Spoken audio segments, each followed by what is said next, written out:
చెడుపై మంచి సాధించిన విజయమే విజయదశమి. ప్రజలందరూ సుఖ సంతోషాలతో ఉండాలని దుర్గామాతను వేడుకుంటూ పల్నాడు జిల్లా ఎస్పీ గారికి, పోలీస్ సిబ్బందికి, ప్రజలందరికీ విజయదశమి శుభాకాంక్షలు.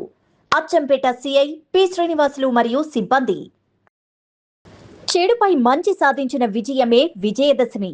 ప్రజలందరూ సుఖ సంతోషాలతో ఉండాలని ఆ దుర్గామాతను వేడుకుంటూ ఉన్నతాధికారులకు, తోటి అధికారులకు, ప్రజలందరికీ విజయదశమి శుభాకాంక్షలు.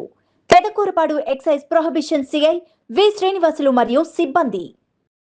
అవరోధాలు అధిగమించే శక్తి, ధర్మాన్ని అనుసరించే ధైర్యం, చెడును నిర్మూలించే సామర్థ్యాన్ని ప్రజలందరికీ, ఉన్నతాధికారులకు, తోటి అధికారులకు ఆ అమ్మవారు ఇవ్వాలని కోరుకుంటూ విజయదశమి శుభాకాంక్షలు.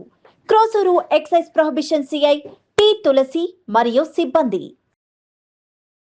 తిరుమల శ్రీవారి బ్రహ్మోత్సవాలు గురువారం చక్రస్నానంతో శాస్త్రోక్తంగా ముగిశాయి. చివరి రోజున విశేష సంఖ్యలో భక్తులు విచ్చేసి శ్రీవారి పుష్కరంలో పుణ్యస్నానాలు ఆచరించారు. అంతకుముందు తెల్లవారుజామున స్వామివారికి పల్లకి ఉత్సవం వైభవంగా జరిగింది. అనంతరం శ్రీ భూవరాహస్వామి ఆలయం ముఖ మండపంలో శ్రీదేవి భూదేవి సమేత శ్రీ మలయప్ప స్వామివారికి శ్రీ సుదర్శన చక్ర తల్వార్లకు స్వప్న తిరుమంజనం వైభవంగా నిర్వహించారు.